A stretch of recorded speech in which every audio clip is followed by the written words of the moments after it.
This podcast is proudly sponsored by Gyro Drilling. They provide world-class drilling solutions for all types of projects. They specialise in auger, air core and RC drilling. Head to the team at Gyro Drilling for all your mining needs and see how they can help you with your upcoming project. Hello, I'm Ben Kostrich and this is the Market Bull Podcast. As this podcast grows, every subscriber helps. From those of you who watch this on YouTube or to those that listen on Spotify and Apple, every follower helps. If you do this one favour and hit follow on whatever platform you find us on, I promise I will continue to look and find fascinating people across the world and bring their perspectives to you. Thank you and enjoy this episode. So hello, I'm Ben Kostrich and this is the Market Bull Podcast. Joining me today remotely is Rupert Verco, the CEO and Managing Director of Cobra Resources. They're listed on the London Stock Exchange, which is a difference considering I typically speak with ASX, but the code is COBR. We last spoke, would have been February last year. So if those want to go back and listen to a little bit about Rupert's background and a bit of the origins of the company, a lot's changed since then, but welcome back to the show, Rupert. Hi, Ben. Thanks for having me and great to be speaking to you again.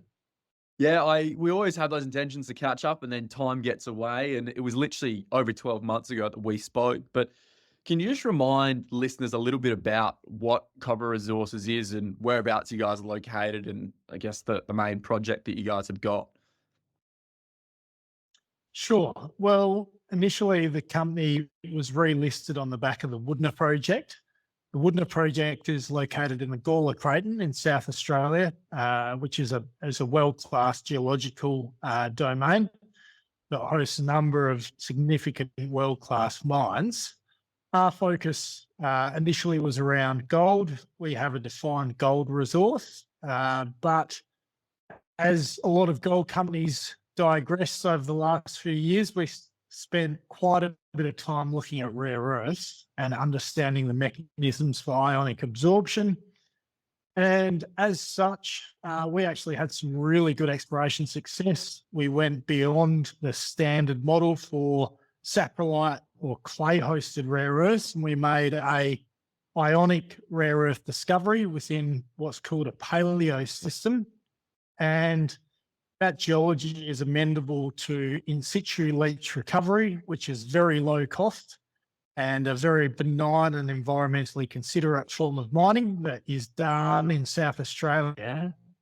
And now we're progressing that discovery down that path, which we hope really gives us a very cost competitive advantage in the rare earth or ionic rare earth sphere. So, very interesting time, very unique work programs happening and very excited about what they're yielding.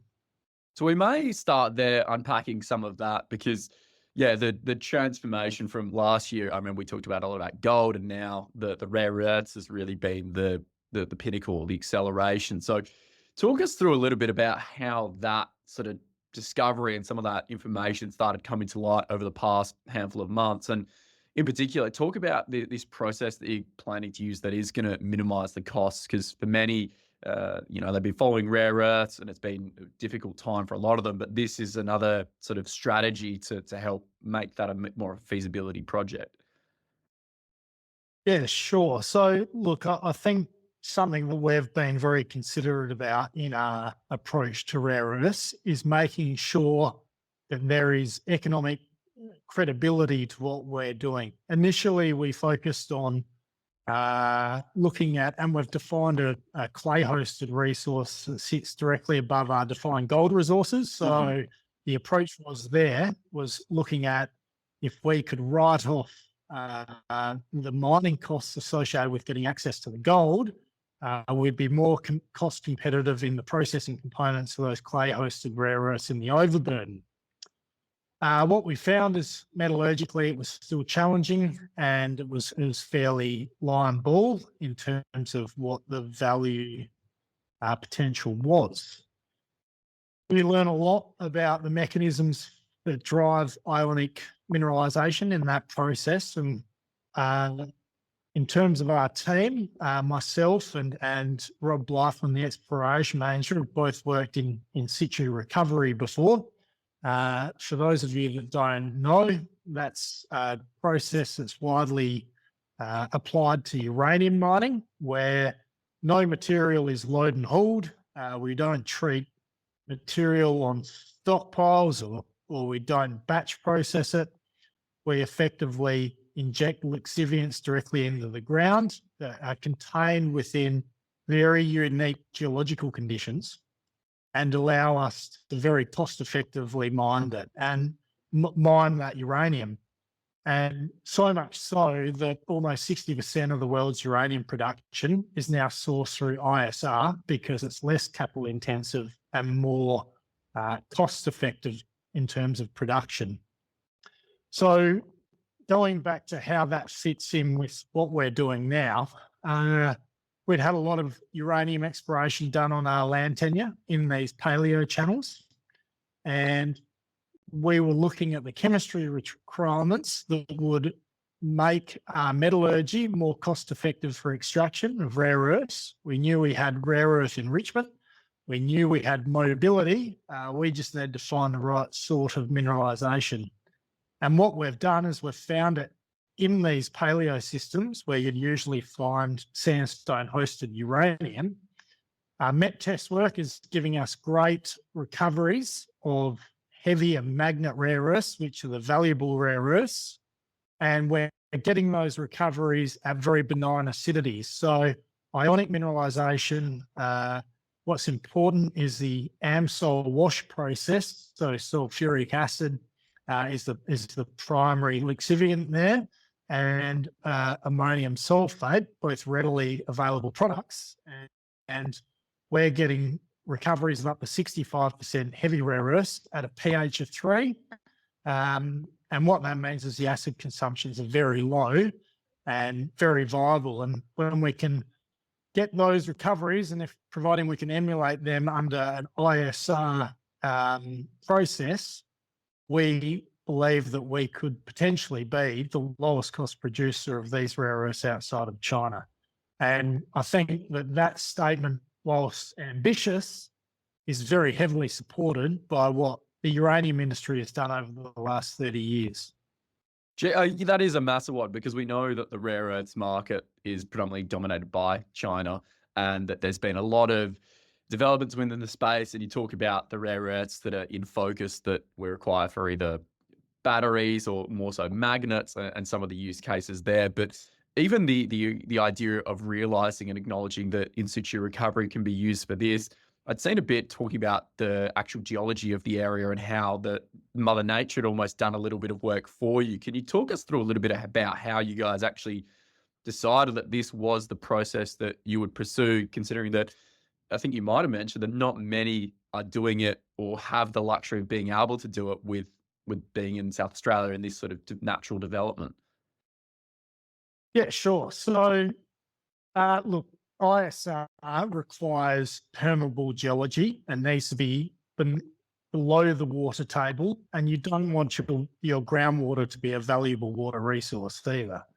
But what's important is it's very difficult to get permeability through clays. So clays are generally impermeable. They're typically very hard to process, and to get in situ recovery, you need very unique geological conditions.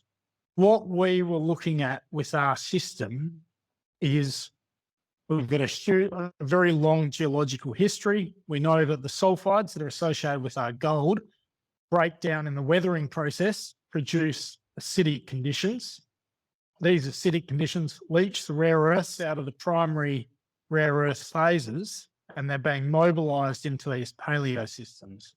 What's important is the conditions in these paleo systems have provided the right chemistry to host and retain ionically absorbed rare earths. What's important there is that mineralization is either in permeable zones associated with organic contents, or they're in direct contact with permeable zones. So we have a sand layer interbedded with mineralized clays. And what that enables us is to utilize that geology to get access to that mineralogy for a recovery. And what's important is it's hugely scalable. We have now defined these ionic rare earths in 2 paleosystems. We hold over 2,000 square kilometres of them. So we've grown our land tenure to be able to have a very controlling position over the prospective ground. And we're working through historic uranium samples to really demonstrate what that mineralisation scale looks like. And that's all very positive. But I think the one thing that we've really been considerate about in this process is to de-risk the process of ISR. We've taken a very considered approach. And even before we've defined a maiden resource in this area, we've installed a well field. So we've put in the wells to provide the infrastructure for a future pilot study. It's a very important piece of work that will be required to emulate and demonstrate the mining process before going through feasibility studies. So the idea is putting that infrastructure in now, which we did in February, will enable us to take it to an infield pilot study or a push-pull study within 12 to 18 months. And we think that that's going to be a very important component to make us very competitive from not only an investment perspective, but a future production perspective. And we are very fortunate that we're in South Australia. Our jurisdiction currently regulates operating ISR mines. We have Heathgate operating Beverley and the 4 Mile ISR mines, and obviously Boss Energy just produced their first drum of yellow tape from the Honeymoon mine. So there is a defined pathway to test this, and we're very familiar with it. And we're fortunate that we can do it in South Australia, and there aren't other locations in Australia that do it. So we'll make the most of that advantage while we can. Well, that, given what you've just said, kind of outlines the future of what the plans are. Are there any other, I guess, steps in motion now up until the end of the year that, you know, Cobra has got as their priorities to get towards this pilot stage? And I guess when you're talking about that, it's still quite a few years away from full-on production, and there's a lot of things to do. But yeah, if you're outlining a few more of those points as to what at least investors and shareholders can expect over the next 12 months. Absolutely. I think what's important for us is our true value is not in defining the highest grade. It's in defining the most cost competitive production profile. So to unlock the value of the discovery that we've made, we've been focusing on 3 things. One, demonstrating scale and doing that very cost effectively. Demonstrating grade concentration, so showing that our mineralisation is constrained, which a lot of investors like to see broad intersections. However, under ISR, it's much easier to treat higher grades over very narrow zones to recover similar metal contents. So we've done a lot of work around that. And then what we see is obviously important is a resource estimate. So in terms of work going forward, we are eagerly awaiting results of bench scale ISR column leach studies that are being performed by ANSTO. So that's effectively using core samples and applying the in situ recovery method at a bench scale. Those results we'd hope to have in the next sort of 4 to 6 weeks. And on the back of that, we would be looking at going out and doing resource definition drilling and greater exploration drilling. We have recently just taken 100% ownership over the project. So That was a very important milestone for us. We had earned in up to 75%, and we've recently acquired the remaining 25% of the asset. What that means for us is obviously we have a very mineral rich, endowed project with a very large footprint that has significant opportunities with other commodities. Got a defined gold resource of just under 300,000 ounces, and we have a number of significant uranium intersections over massive areas that are highly respected in this current uranium market. So what 100% ownership is allowing us to do is, one, really focus on where we see this rare earth opportunity going and what we believe is a significant opportunity for the company, whilst we look at what other opportunities we can get to with progressing our other assets on the same ground. So hopefully in the coming months, we'll be able to materialize value and progress those other commodities as well. And I mean, you said before that the uranium, of course, I've had a few conversations now about suddenly that the price point is at a scale where it is approachable for exploration and further development. And you talked about the land being previously, I guess, evaluated or, surveyed in some regard. You talk a little bit about maybe some of that work that you're probably going through now that might have had history within uranium or some of the other commodities. I mean, what sort of other evidence now have you got or previous work you're going through now that you have 100% ownership? Sure. So it's not just the Wudinna Project. We have expanded our footprint on these paleo systems through the granting of additional tenements.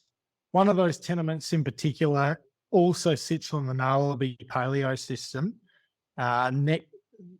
that has existing uranium prospects on it called Uranium and Uranium Southeast. CRA did a lot of drilling in the 80s, and they actually defined over 4 kilometres of roll front sandstone hosted uranium mineralisation.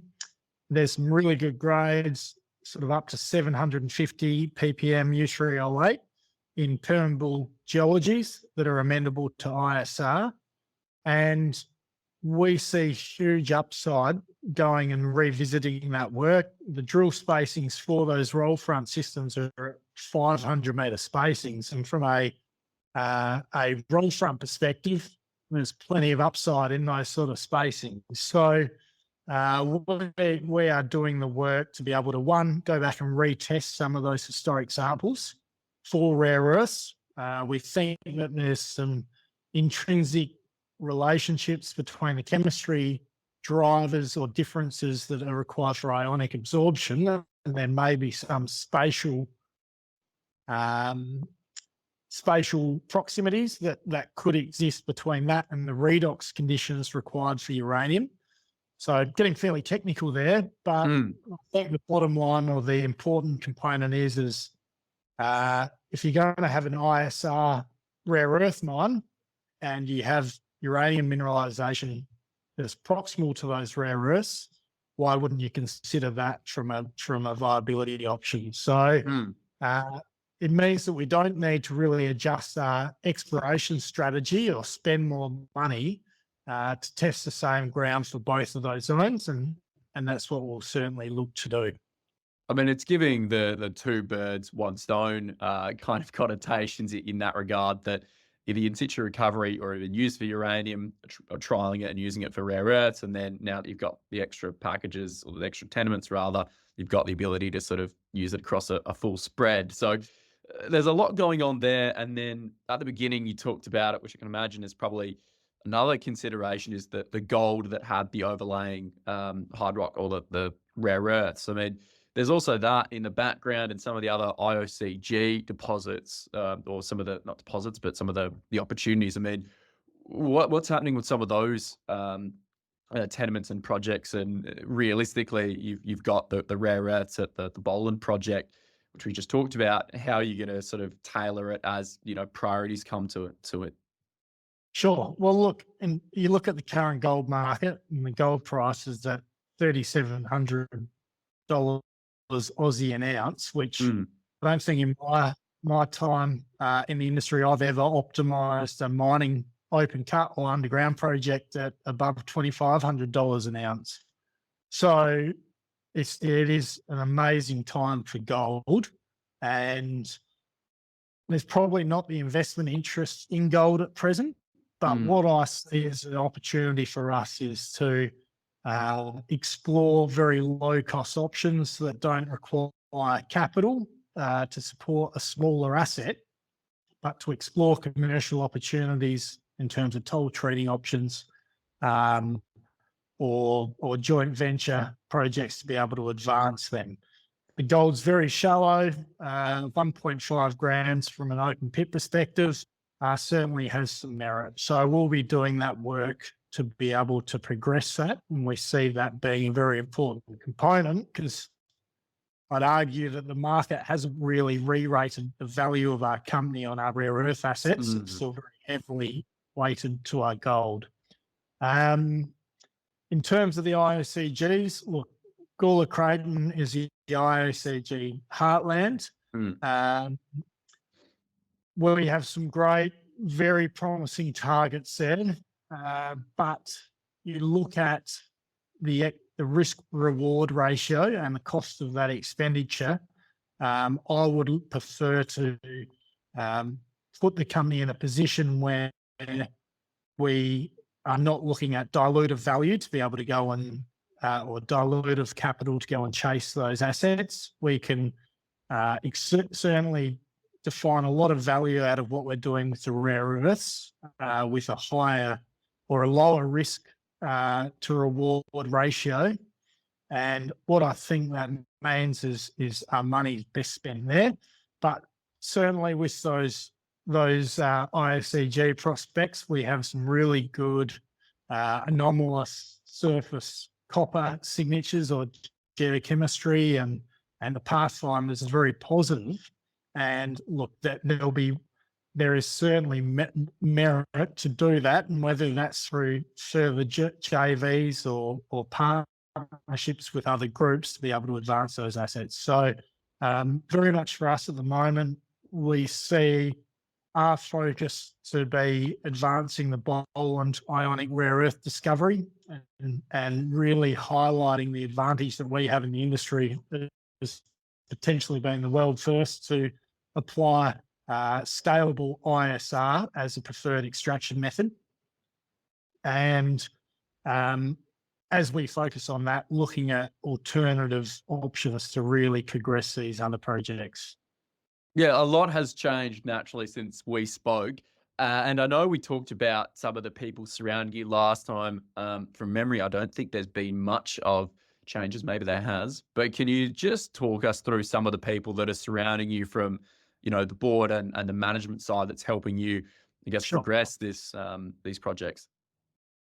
Sure. So recently, David Clark, who is a major shareholder and initially an NED, has now moved into an executive role in the UK. He has done that to help support me and progress ionic rare earth discovery, and his experience in terms of financing projects like this is second to none. He's had a lot of wins on the board. I think what's important is his role most recently in Renascor, in vending that project, the Civior Renascor spherical graphite project into Renascor, which has just recently been awarded $185 million in federal funding to bring it into production. And that's also on the peninsula in South Australia.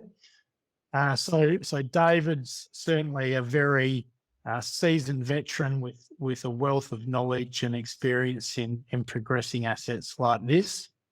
In terms of the rest of the board, Greg Hancock represents and sits as a chairman across a number of boards. And Dan Mailing is based in the UK and has a very seasoned approach in terms of capital markets. Rob Blythman is a very capable exploration manager and has a wealth of experience across uranium, gold and copper. And his work has definitely been a very important component of the success that we've got to date and in defining the opportunity with in situ recovery.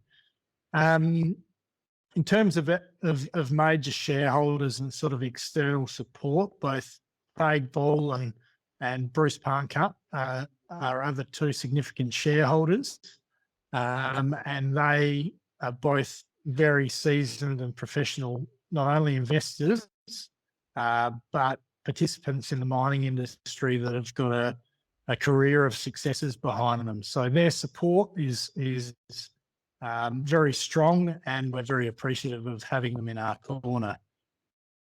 In terms of other additions to our share registry, through this deal, Andromeda Metals is now quite a significant shareholder, and we have a very good relationship with them in terms of sharing geological information and discussing strategies.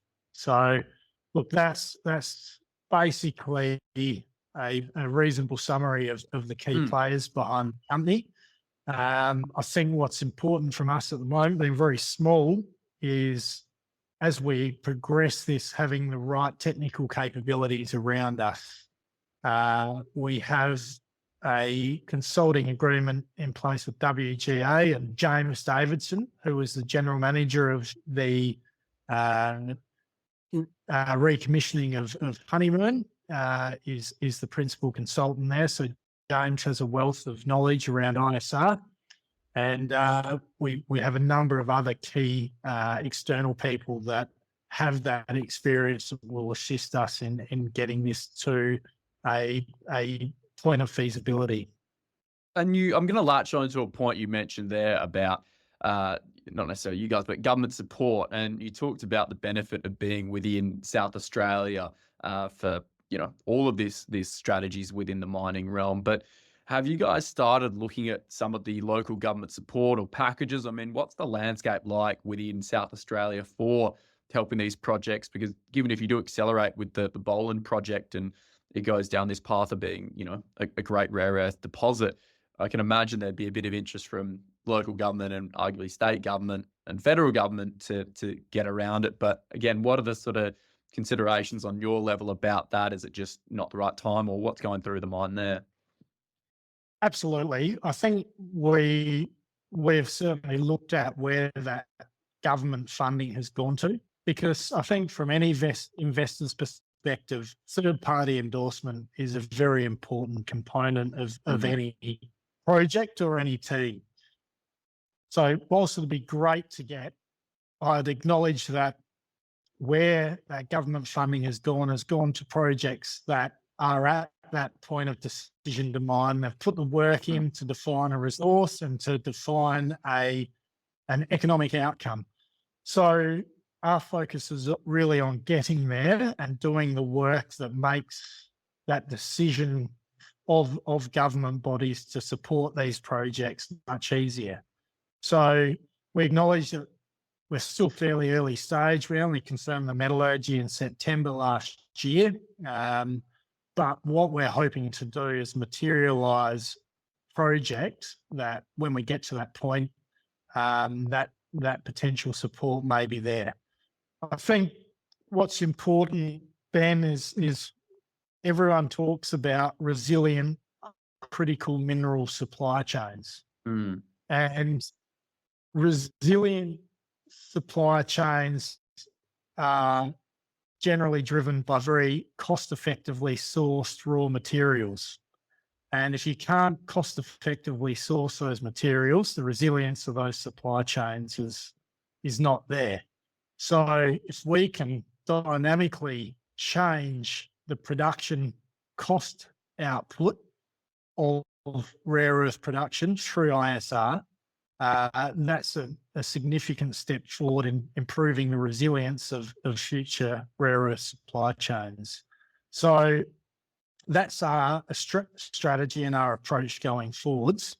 And where we see us being able to really demonstrate what our opportunity is, it is when we can define those economics through a scoping study. And so really 12 months from now or less than that, by the end of this year, I'd like to think that we'd be close to that point.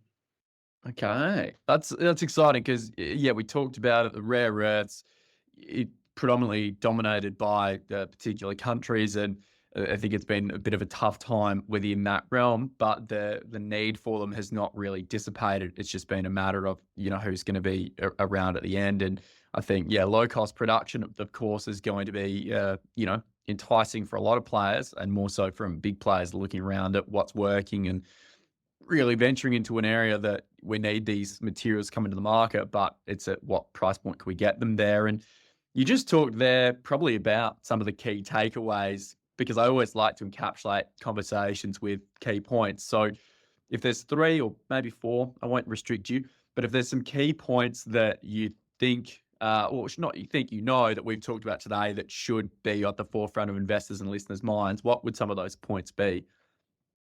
Absolutely. Look, I think some of the key points, ionic mineralisation is the preferred mineralisation for clay-hosted rare earths, purely for ease of extraction and environmental perspectives. What is challenging is the processing of clays. Anyone that's worked in gold that has gold mineralisation in supergene enriched zones that are high in clay contents, delogulation, which is a very technical word, but that's binding up of the clays, and then deep sliming of those clays to remove the liquid from those clays are very challenging. You use lots and lots of water, and they potentially really slow down the production of the metallurgical processes treating those clays. What we are proposing to do removes all those challenges in terms of clay treatment. And that's our biggest advantage. And look, environmentally, it significantly stacks up. Our aquifer is highly saline, unused. The impact on the ground, we believe, look, our discovery sits in low-value farmland. We believe we can integrate ISR into existing broadacre farming. So the social impacts are very low, and the benefits socially are very high.